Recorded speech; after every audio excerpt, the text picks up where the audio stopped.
Genesis chapter 22, verse 1 to 18. Tayo po yung magsasalin na magbasa. At all together po tayo sa verse 18. Umpisa ko po. It came to pass after things that God did tempt Abraham and said unto him, Abraham, and he said, Behold, here I am. He said, Take now thy son, thine only son Isaac, whom thou lovest, and get thee the lamb and Uriah, and offer him the burnt offerings upon one of the mountains which I will with thee of. 3. Abraham rose up early in the morning, and saddled his ass, and took two of his young men with him, and Isaac his son, and clave the wood for the burnt offering, and rose up, and went unto the place of which God had told him. 4. And on the third day, Abraham lifted up his eyes, and saw the place afar off. Verse 5. Abraham said unto his young men, Abide ye here with the ass, and I am the lad will go yonder and worship, and come again to you. 6. And Abraham took the burnt offering and laid it upon Isaac his son. He took the fire in his hand, and the knife, and they went about them together. 7. And Isaac spake unto Abraham his father, and said, My father.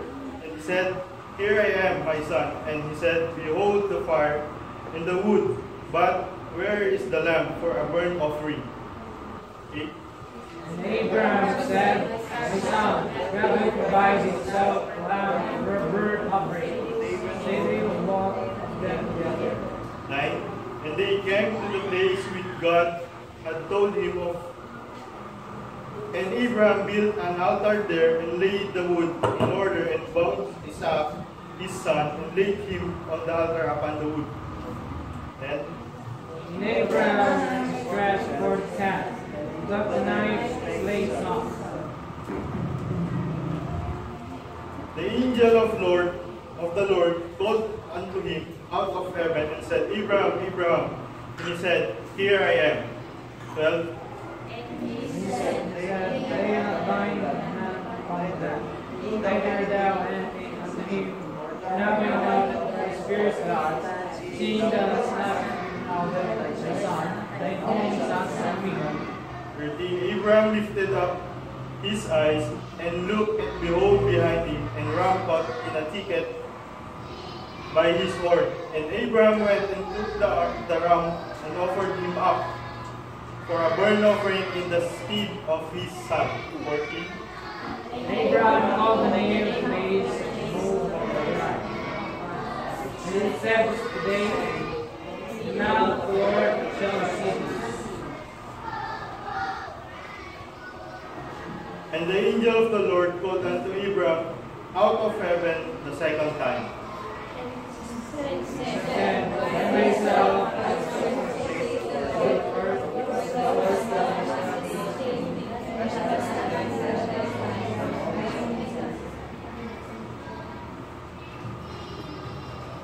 that in blessing I will bless thee, and in multiplying I will multiply thy seed as the stars of the heaven, and as the sand which is upon the seashore. And thy seed shall possess the gate of his enemy. Altogether in verse 18, and thy seed shall all the nations of the earth be blessed, because thou obey my voice. Tayo may manalangin. O God Almighty, maraming salamat, Panginoon, sa mga verse, Panginoon, at mga salita, Panginoon, na inyo po. Amin pong nabasa, Panginoon, ay kayo po ang pumindol sa akin. At kayo niyo po ang naging Holy Spirit. Wala po akong kakayan, Panginoon, na magdidibor ang mga salita, hindi po ang vision. At kami po binababa ang aking sarili, Panginoon, kung kayo purihin at sambahin, Panginoon. Kaya nga po mag-bless, Panginoon, sa inyong lingkod sa salvation, kay Preacher Jude, at kaya nga po mag-bless sa knowledge, safety sa Panginoon. At ganoon din po, Panginoon, sa nagpalataya na nandito, kaya nga po magbukas ng mga puso at isip, Panginoon, na sumunawaan, Panginoon, na hindi po mga salita. Uli, Panginoon, patawad po sa aming mga pagkukulan, kamali po, Panginoon, sa Panginoon. Marino po tayong pupo. Alam niyo mga kapatid, ang alam ko sa salvation po talaga ako mag-preach. At yun po talaga yung nasa isip ko yung doon ako mangaral ng salita ng Panginoon. So, nung tumawag ko si Pastor nung nakarang araw, hindi ko alam kung paano ko makagawa ulit ng preaching. At alam naman po natin na hindi po basta-basta gumawa ng salita ng Panginoon. Ang lecture o pag-aaral ng salita ng Panginoon. Took time sa meditation or sacrifice. At yun nga po kanina ay nagbago po ang plano. Na alam ko ay sa salvation kami. Tumawag si Pastor ay nandito na daw po sila. So, nag-change course po, buti po, naging Sunday school na ako, hindi na po hapon. Yun po yung kwento, bakit po ako ako po ang magiging preacher yung may umaga. So, sa bawat mananampalataya ay sinusubok ng Diyos tulad na lang sinabi sa Genesis chapter 22 verse 1 and 2 tungkol kay Abraham. The Christian cannot escape testing from God. Bilang mga mananampalataya, ang pagdating ng mga pagsubok ay isang katotohanan, isang realidad na hindi natin kayang takasan o baliwalain. Tama? Maaaring tayong umiwas sa mga pagsubok na dumarating. Subalit, patuloy tayong sasalubungin ng mga ito. Hindi natin kayang hadlangan ang mga pagdating ng mga problema o pagsubok sa ating buhay. Ang Diyos mismo ang magbibigay ng mga pagsubok sa atin. Tiyak na bawat isa sa atin ay nakakaranas ng pagsubok. At ilan sa atin ngayon ay nakakaranas nito. Ano po ba yung mga daily experience po natin? Katulad na lamang po nung malalaking gastusin everyday, di ba po? Kahit sa kuryente, isipin ko na, bisa tayo kung anong pambayad, mga tuition fee ng mga bata, pag-aaral, at kung ano pa po. Ano pa po? Malaking gawain sa iglesia o responsibilidad na nakaatang sa ating mga palikat. Example, pagiging choir member. Hindi naman po, alam po natin na ang choir member ay pagiging isang choir member ay yan po ay isang commitment sa Panginoon. At ang kalaban po natin ay ang oras. Di ba po? Availability. Ano pa po? Meron tayong mabigat na karamdaman na hindi gumagaling. So, bakit nga ba tayo for example, bakit hindi ba tinutugon ng Panginoon yung ating karamdaman? Siguro may mga pagkukulang tayo sa Kanya. Alam niyo po ba na tests are blessing in disguise? Sa mga hirap na nararanasan natin ay may blessing pala na naghihintay sa atin. Ano po ba ang pagkakaiba ng pagsubok o pagtukso? So, ang pagsubok, ang ibig ko sabihin sa English ay testing. At ang pagtukso ay temptation. Ano nga po ba ang testing? So, basahin ko po. Making trial of a person, or putting him to the test, which is done for the benevolent purpose of improving his quality of faith and devotion. So, yun po yung testing. So, sa Tagalog po, pagsubok ay binibigay sa isang tao upang subukin at patatagin ang kanyang pananampalataya. So, yun po yun sa pagsubok. Ano naman po ang temptation? Temptation, the malicious aim of showing up weakness or trapping into wrong action. So, ang tukso ay ginagawa sa isang tao upang siya magkamali o magkasala sa harapan ng Panginoon. Diba po? Bakit po ba tayo sinusubok ng Panginoon? Bakit po? To confirm our faith. Diba po? Exodus chapter 20 verse 20. To prove our commitment, Deuteronomy chapter 8, verse 2. To purify us, to reveal the intent of our hearts, to strengthen our patience and character, to lead us into God's love. So ito po yung mga pagsubok na binibigay ng Diyos sa atin. Bakit naman po tayo tinubukso ni Satan? Bakit nga po? To destroy our faith, para sirain po ang ating pananampalataya sa Panginoon na meron tayo. To make us fall, gusto niya tayong pabagsakin. To make us discern God's will. So, ibig sabihin, gusto niya tayong lumayo sa gustuhan ng Panginoon. Now, garalan naman po natin ngayon ang kasaysayan na pinakamabigat na pagsubok ng Diyos kay Abraham. Nagtagumpay si Abraham sa pagsubok at siya ay lubos na pinagpala ng Diyos. Ang pagtagumpay sa mga pagsubok ay may kalakip na pagpapala. Alam naman po natin na si Abraham ay sinubok ng Panginoon ang kanyang faith, kanyang obedience. At yun nga po ay ang pag-aalay ng kanyang anak na kaisa-isang anak na sa Moira, sa bundok ng Moira. At hindi po nagatubiling ialay niya si Isaac sa bundok ng Moira kasi alam po niya na kay Isaac magmumula ang isang malaking lipit. Tama po? For my first point, realization that there is coming test will lead us to learn and change our life in the world. So, ang maunawaan na mayroong pagsubok na kakaharapin at magtutulak sa atin upang siya sa atin at ayusin ang ating buhay sa harapan ng Diyos.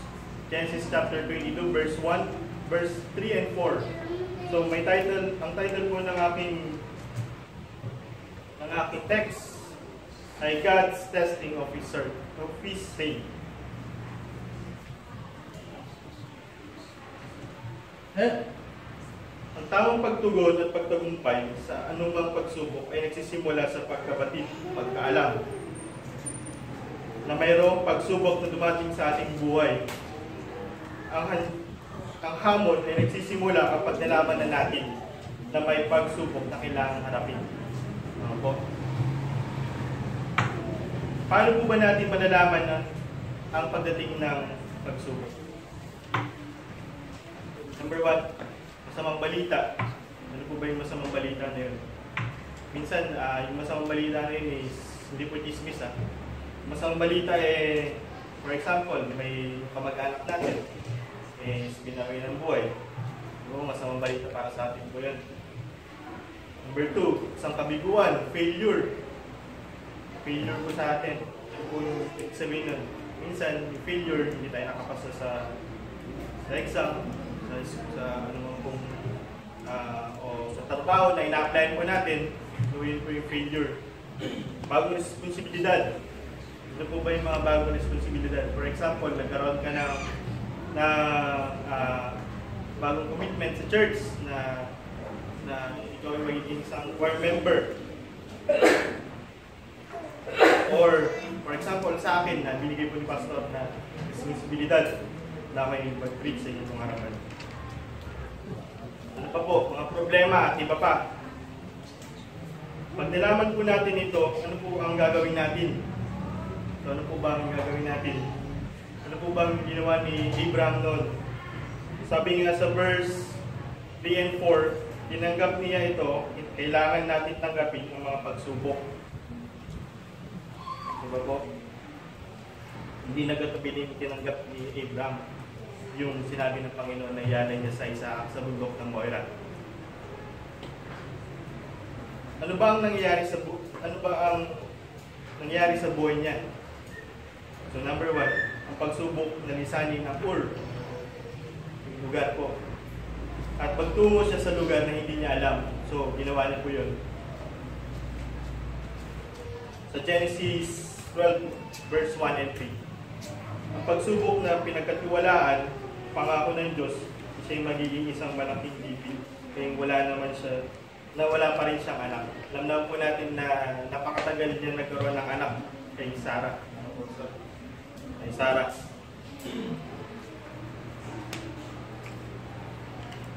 At kung makakaharap natin ang malaking hamon na tungkol sa ating spiritual, kailangan natin ng malaking pananampalataya. Kung krisis pinansyal ang problema, kailangan natin ang malaking pananampalataya at tamang paggamit ng pera na pinagkatiwala sa atin. At kung problema naman sa hindi pagkaunawaan, kailangan natin baguhin ang ating mga ugali. At kung malaking responsibilidad naman, kailangan nating maayos, pagplanuhan, kung magandang pamamalakad sa church at higit sa lahat ay ang panalangin. Paano po ba natin ito may sasabuhay? Number 1, sa pagdating ng pagsubok, alamin kung anong mga hakbang ang nararapat na gawin. Ano po ba yun? Ano po ba yung mga example na pag-pray natin kay Lord? Ano po? Example, dumating na yung pagsubok mo. Pag-pray mo kay Lord, consult ka sa ating pastor. Kasi alam naman natin ng ating pastor, ang spiritual na spiritual ay napakataas. Siya ay malapit sa Panginoon, di ba po? Huwag tayong lalapit sa mga unsafe people na humingi ng advice kasi hindi naman po tama. Huwag tayong matakot sa pagsubok ng tiwala sa Diyos. Hayaan natin ng Diyos ang mag-direct sa ating mga buhay.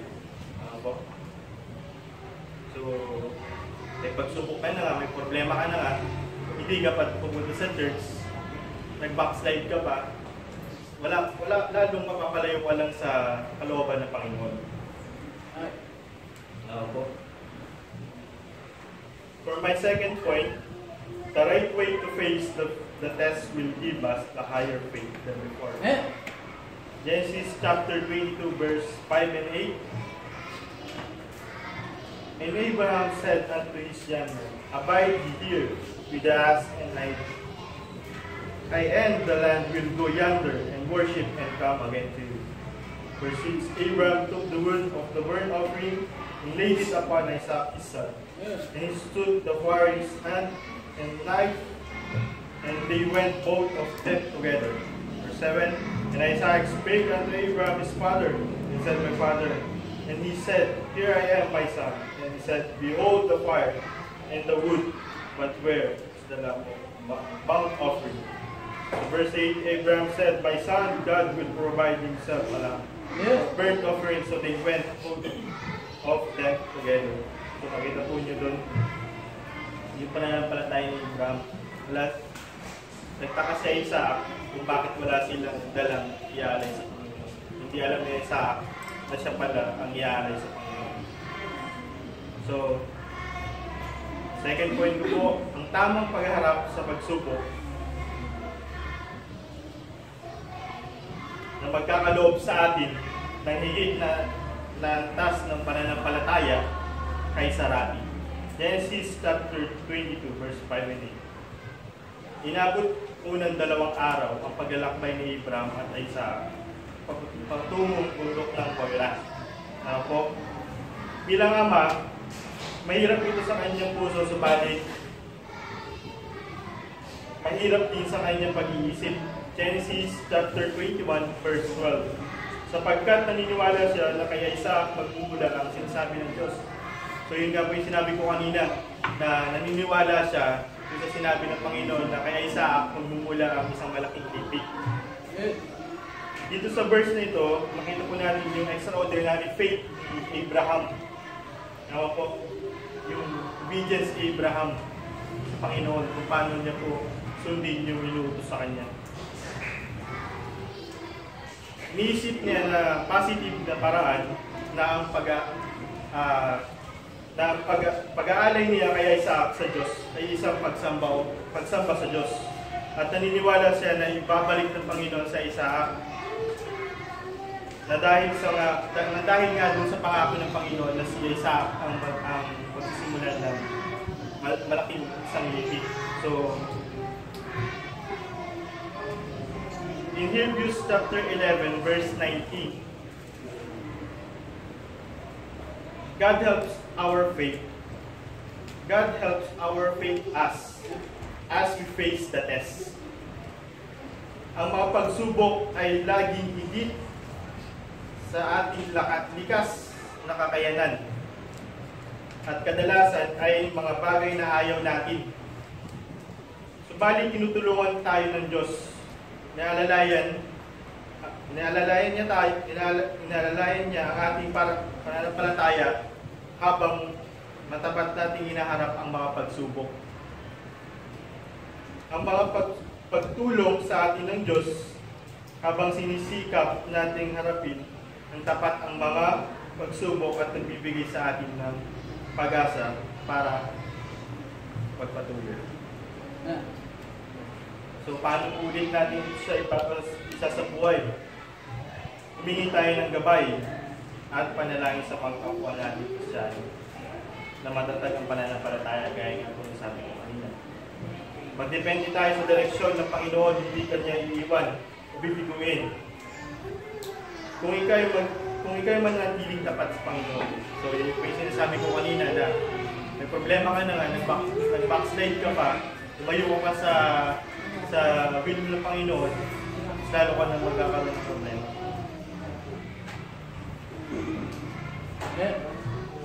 Now, my third point,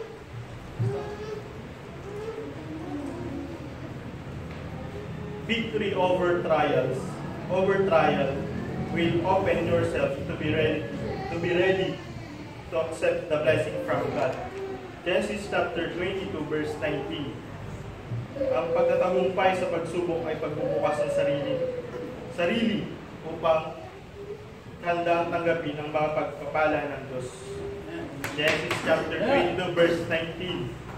Victory over testing requires that we fully know and obey the will of God. Ang pagtatagumpay sa mga pagsubok ay hindi natatapos sa tamang pagharap lamang dito. Ayan po. Pagtatagumpay ay nakakamit lamang kung magagawa natin ang inaasahan ng Diyos sa atin. Maaaring hindi natin takasan ang pagsubok at harapin. Subalit, mabibigo pa rin tayo sa huli. Pagkakataon na kailangan gawin na natin ang pinapagawa ng Diyos. So, ano nga po ba yun? Ano ang eksaktong plano ng Diyos para kay Abraham?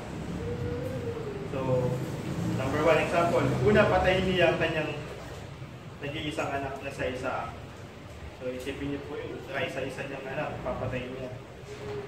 Siguro sa mga unbeliever po, pag ganun yung situation, eh hindi nila gagawin yun. Pangalawa, sunugin at ialay sa Diyos. Papatayin niya na, tapos susunugin pa niya. Parang napaka-hirap naman gawin na. Di ba po?